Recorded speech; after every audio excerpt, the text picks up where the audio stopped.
When you hear about something weird going on in the silver market, your initial inclination is to believe that there's some price suppression going on. But in this case, it's the exact opposite. And you might find that quite surprising, especially considering who is reporting on this. And I'll give you a hint. It is a whale of a situation. Pun intended, as we explore.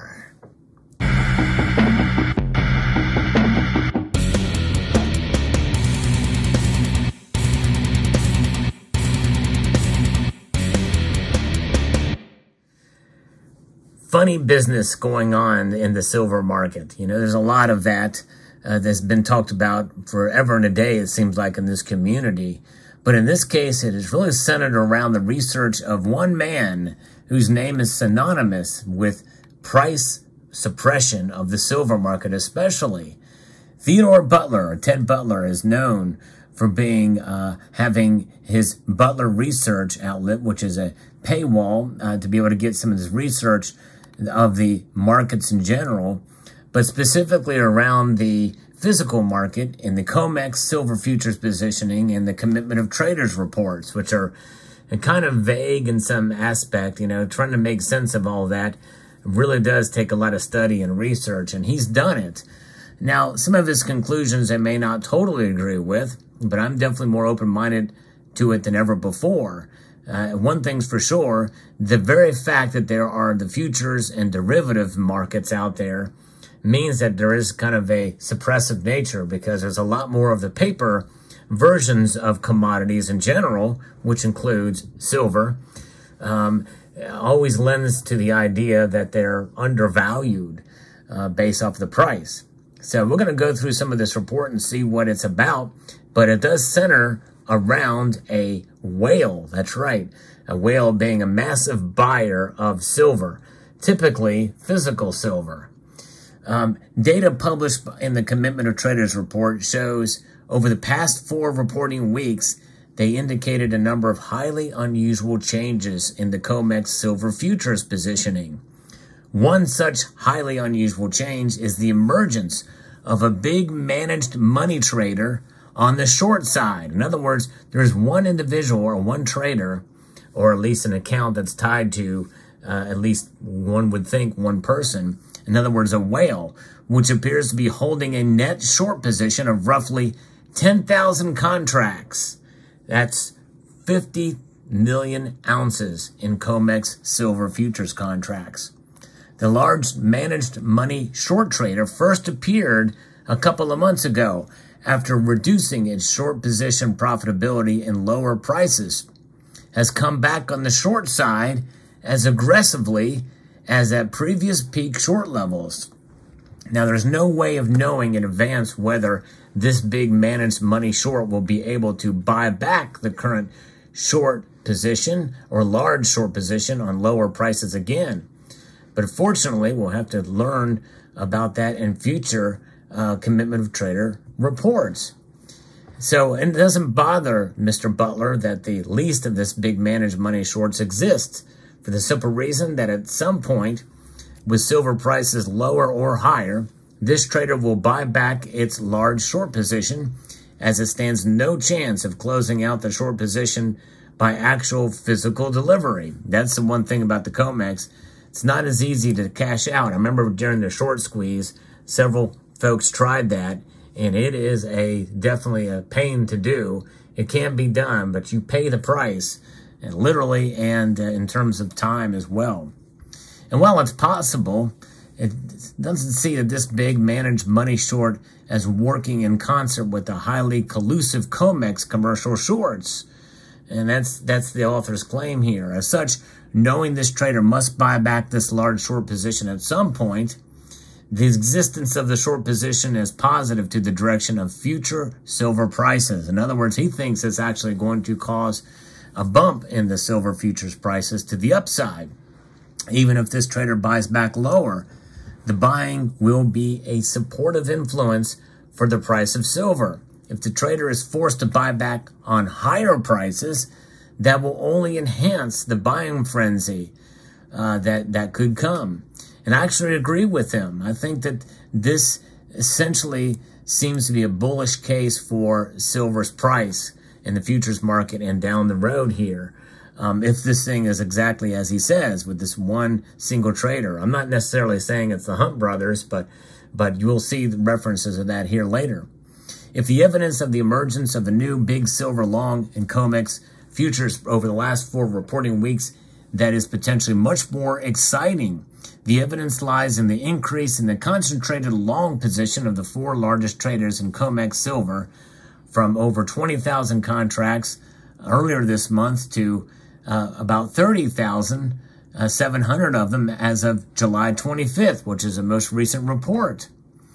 So yeah, they should show you that big jump, 10,000 contracts.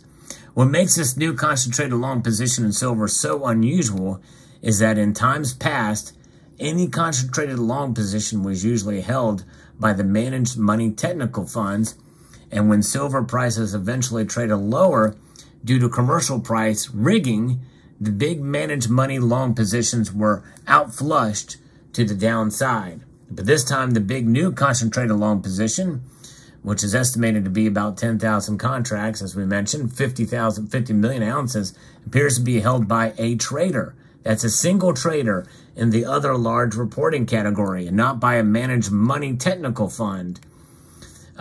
He believes that the big managed money short that is holding the 10,000 contract short, and the trader in the large reporting category holding nearly an identical large position to be completely unrelated and coincidental. He considers the large long position to be potentially much more significant and would like to explore his reasoning for thinking about that.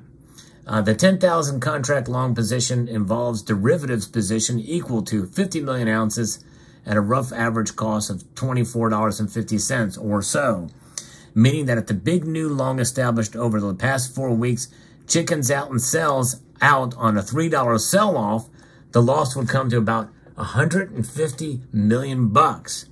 But on the other hand, if the new big long gets lucky and bails out after the $3 increase in the price of silver, the gain would also be $150 million, or $50 million per each dollar move in the price of silver, same as if there's a loss of $3. And on the initial margin of roughly 125 million, that's plenty of leverage for the biggest short-term trader. And so you think about that, the establishment of the position looks sort of like a work of art, and there's no other way that it can conceive that such a large position in silver could possibly be established other than to be a steady accumulation of COMEX silver futures contracts in the manner seen over the last 4 weeks. No one could buy the equivalent of 50 million ounces in any other venue, cash, silver, ETFs, or any other manner in a 4 week without setting the price sharply higher.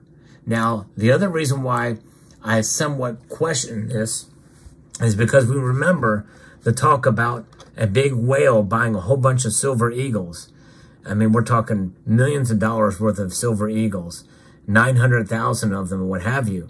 That alone would move the markets. But nonetheless, I question the validity of that trade. We never really got to see any evidence of it really played out. But nonetheless, that was speculative, and that was totally physical and very specific. Now, there was other silver and gold in that purchase too, but I think that was to the tune of about $50 million, if I'm not mistaken. $50 million, not 50 million ounces, but still. Nonetheless, he really believes that this could push the price higher. And Ted Butler believes in price suppression. Remember this, his whole spiel essentially is about price suppression. So thinking that this thing can go higher and is leaning towards that, thinking there could be some validity to this. And keep in mind, he studies this stuff. This is what he does. And so we're talking about higher. The higher the price, the higher the stack, right? In other words, the magic and promise of this new long position is that it was established with minimal impact on price. And that gives hope that it is more than just a short-term speculation. Moreover, the new long position was established at precisely the most critical and promising time in the history of the silver market. That's because of the deepening and increasingly undeniable physical silver shortage And there's never been a better time and a knowledgeable and well-informed trader to come into silver big. Now, that's where I disagree with him, because there's no actual physical silver shortage at this point in time. There is an increased demand, but as far as raw silver coming in, I think what's really being shortened is not necessarily the silver that's available. It's getting it into the form that's needed, fabricated silver. There's a shortage in fabricated silver, not actual physical silver, and in the supply chain.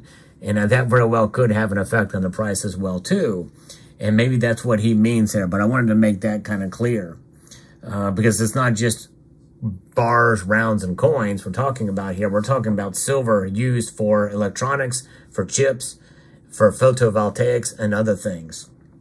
The new big silver long is in a remarkably unique position, and should he or she, that's right, he thinks it's one person doing this, intend that this position be held for the long term and not simply as a short-term speculations, then it's possible that the big long may have run across potentially even his research is what he's advising here. So he gives them some advice on what to do here as the article continues on here. But, he doesn't know what the new big silver long will or won't do, but the possibilities are exciting, he says. Superimposed on what he claims is an existing market emergency in the COMEX silver market, he does believe that. I'm not necessarily totally convinced on that. I've looked at some charts that Rocky Superstar sent me, and it's kind of hard to gauge. There's a couple of lines that say it's kind of really close in percentage, but in terms of silver in stock, I think they have a lot more than they used to have. But nonetheless, you can interpret that data differently. But he says that this new long only intensifies the emergency, not because the position is too large, but because the concentrated short positions, including that of the big managed money short, is too large. And but nonetheless, he really feels that there is some price rigging going on, and he's done some research behind it. I would love to see some of that behind that paywall, but nonetheless, the other problem with this is that people have to understand is that the Commitment of Trader report itself, I think, is a bit convoluted. We don't really have a whole set of ideas about who some of these big banking institutions are. I don't think they actually name them by name. You can guess. You can use deductive reasoning to come about, but I'm not sure exactly how that's laid out. And there's other factors. The complexity of the silver market is also something as well, too. It's a small market, but it is large enough to be complex that people understood, or they found out really quick in 2021 that they could not squeeze the silver market as stackers like they could do AMC and GameStop stock back then. There was no shorts. I mean, the squeeze that happened was very, very short-lived. We came to realize that we could not crash JP Morgan, we could not break the COMEX, and we could not squeeze the silver market. But nonetheless, this one buyer very well may have an influence and could send the prices going up. We'll see what happens.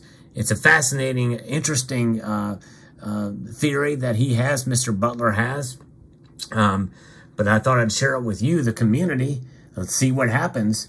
I'm of the mind that the price is going to go up either way, aside from this, but this could very well bolster the case for higher silver prices. As to how high they will go, my guess is not as much and as high as many people think it should be. That's why I'm sticking with my prediction of $28 silver by the end of 2023. Let me know what your thoughts are in the comment section down below. I hope you found this video informative, insightful, and educational. I'd like to extend a multitude of gratitude to you all for watching, and to encourage you to please rate this video, share it, comment, and subscribe.